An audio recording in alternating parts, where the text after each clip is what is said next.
ഇത് ഹാഫ്ലിയുടെ ഡിജിറ്റൽ ലോക്കാണ്. നമുക്ക് finger print വെച്ചിട്ട് ജസ്റ്റ് ലൈക്ക് മൊബൈൽ നമ്മൾ എങ്ങനെയാണോ ഓപ്പൺ ചെയ്യുന്നത് അതേപോലെ തന്നെ ഫിംഗർ വെച്ചിട്ട് ഓപ്പൺ ചെയ്യാം. പിന്നെ കീ യൂസ് ചെയ്തിട്ട് ഓപ്പൺ ചെയ്യാം.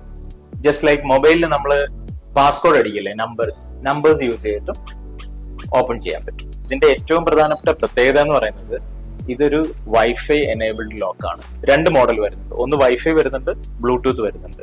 വൈഫൈ എനേബിൾഡ് ആകുമ്പോൾ നമുക്ക് ലോകത്ത് എവിടെ ഇരുന്നിട്ടും ത്രൂ മൊബൈൽ ഫോൺ നമുക്ക് ലോക്ക് ആൻഡ് അൺലോക്ക് ചെയ്യാൻ പറ്റും. ബ്ലൂടൂത്ത് ആകുമ്പോൾ നമുക്കൊരു 50 മീറ്റേഴ്സ് സറൗണ്ടിങ്സിൽ നിന്നിട്ട് through mobile lock and unlock ചെയ്യാം. പ്രധാനമായിട്ടും 4 മോഡ് ഓഫ് ഓപ്പറേഷൻസ് ഇതിനകത്ത് ചെയ്യാൻ പറ്റും. ഒന്ന് ഫിംഗർ പ്രിന്റ് വെച്ച് ചെയ്യാൻ പറ്റും, നമ്പർ ലോക്സ് യൂസ് ചെയ്ത് ചെയ്യാൻ പറ്റും. ജനറലി നമ്മൾ സാധാരണ യൂസ് ചെയ്യുന്ന ലോക്ക് അത് ഇതിന്റെ ബാക്ക് സൈഡിലായിട്ടാണ് വരുന്നത്, ബോട്ടം സൈഡിൽ. പിന്നീട് ജസ്റ്റ് ലൈക്ക് എ കാർഡ് വെച്ചിട്ട് ഓപ്പൺ ചെയ്യാൻ പറ്റും. ഫിംഗർ പ്രിന്റ്സ് 300 ഫിംഗർ പ്രിന്റ്സ് വരെ നമുക്ക് ഇതിനകത്ത് സേവ് ചെയ്യാൻ പറ്റും. പിന്നെ ഇതിന്റെ എല്ലാ റെക്കോർഡ്സ് നമുക്ക് മൊബൈലിൽ അവൈലബിൾ ആണ്. സോ ആര് എപ്പോ വീട്ടിൽ വന്നു പോയി എന്നെല്ലാം നമുക്ക് ഡീറ്റെയിൽഡ് ആയിട്ട് ഈ ലോക്ക് വഴി നമുക്കറിയാൻ പറ്റും.